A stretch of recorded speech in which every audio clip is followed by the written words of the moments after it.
Hey there, David. Memphis Mike here. This is coming from my personal channel. Just a follow-up on our messages from yesterday regarding your stroke. As you and I both know, strokes suck, okay? When I had the first of my two strokes, a friend asked what it was like. And the best way I was able to explain it was it felt like waking up in somebody else's body and it didn't work right. That was the best way I could put it. My second stroke was what they call an eye stroke. Because the first one I had the whole thing. The second one I went partially blind for a while. It's called window blind effect, and it was like somebody closed a window blind halfway. It was weird. So I went back to the emergency room. By this point I was on a first name basis with everyone there, and they're like, "Yeah, Mr. Metzger, you had another stroke." So it was like, fucking yay. But okay, so you're entering post-stroke life. No doubt you have experienced a whole lot of changes, and you're working your way back to being just plain old David Hoffman. David Hoffman still exists. There's just more to him now. That's all. Okay? Will you get everything back? Maybe, maybe not. I don't know what type of stroke you had. I don't know what all of the effects are. But your life is still going to be good. All right? It's going to be as good as you want it to be. You have a younger wife, as do I. We're both lucky men. Like I said before, let your wife love you for the man that you are. And like I also said, allow yourself to love you for the man that you are. You're a survivor. Guess what? That's what you and I are. That's what anyone who has made it through a stroke is. All right? Don't let the stroke define who you are. Okay? That's just, no, don't do it. All right? Don't let anyone tell you that you can't do something or shouldn't do something. If they do, ask questions. All right? I've been a working musician since 1979. I was 13 years old then.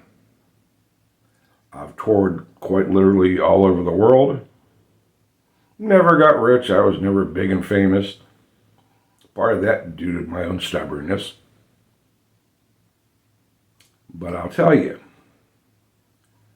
one of the most important things to me was being able to play guitar again.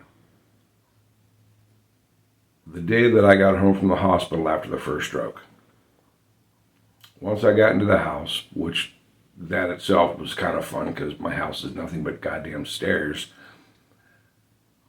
I asked my wife to hand me a guitar.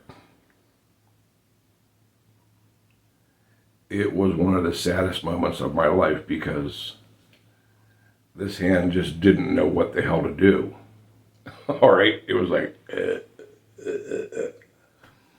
and I'm like, no, I won't accept this. So, did a whole hell of a lot of work, and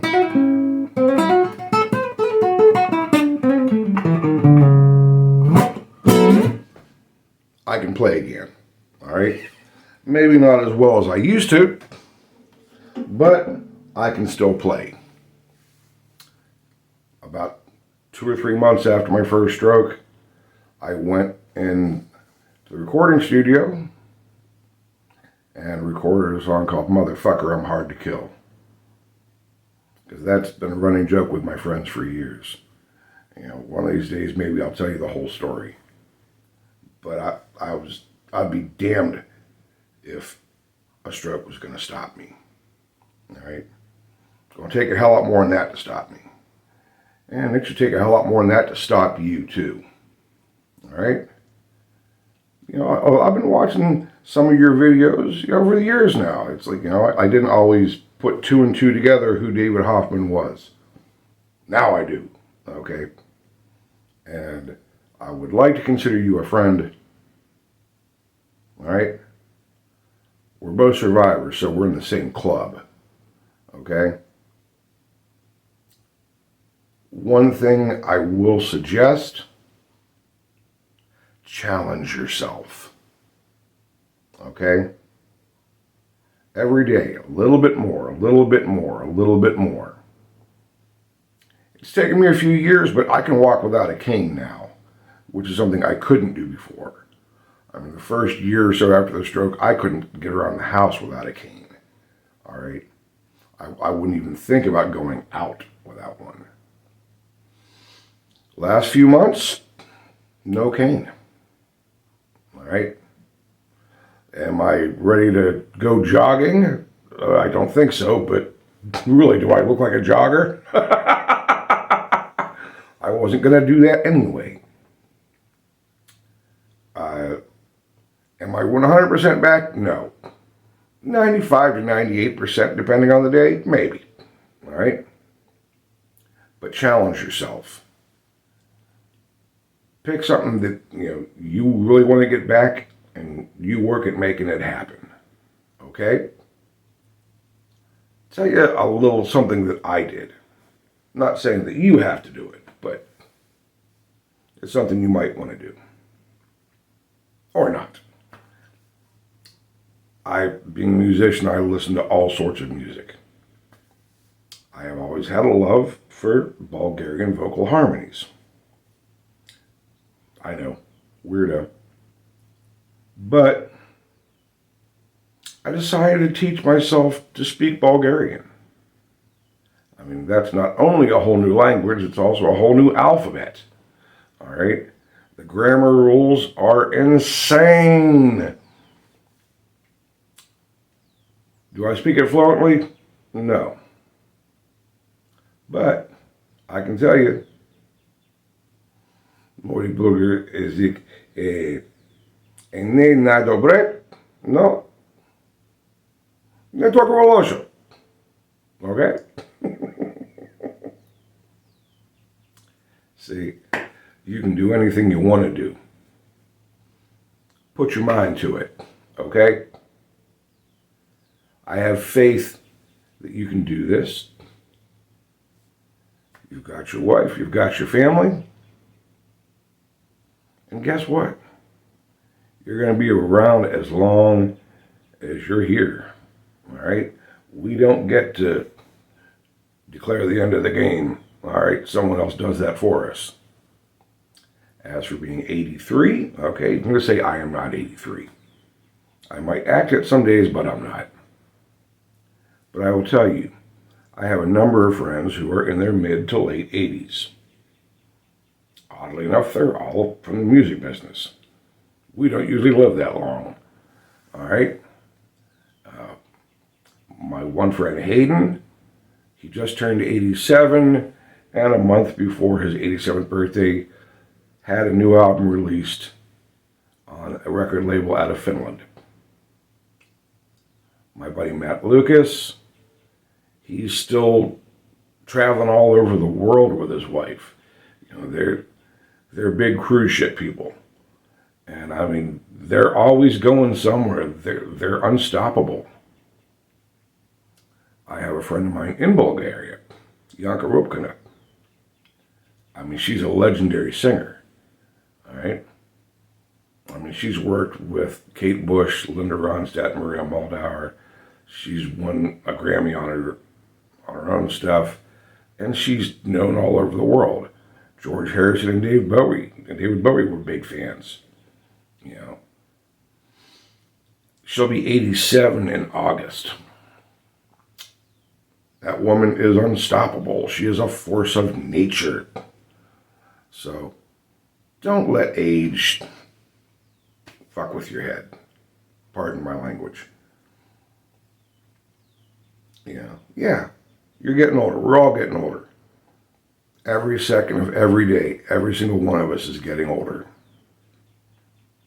Do we have to go, oh, I'm an old person now? No, we don't have to do that. All right? You want your young spirit? It's still in you. Quit holding on to the goddamn stroke. Okay? Because that's the biggest concern, is holding on to it like it's important. I mean, health-wise, yeah, there are some important things to it, but it doesn't mean stop living. Okay? If you feel that you can physically, mentally, and emotionally do something, God damn it, dive in. Do it. All right? If you think maybe it's too much for right now, put it on the back burner. But keep checking on it. All right? Me, I've always been a musician. I've also always been a writer. All right? I like doing anything creative. Last month, I started work on my first novel. Will it top the bestsellers list? Who the hell knows? Is there even a bestsellers list anymore? I don't know. I live in my own weird little world. Me and my wife and our cats and my circle of friends, and I don't tour anymore. Didn't really want to anyway, because music business ain't what it used to be. But I do still make music. I still write. I still record.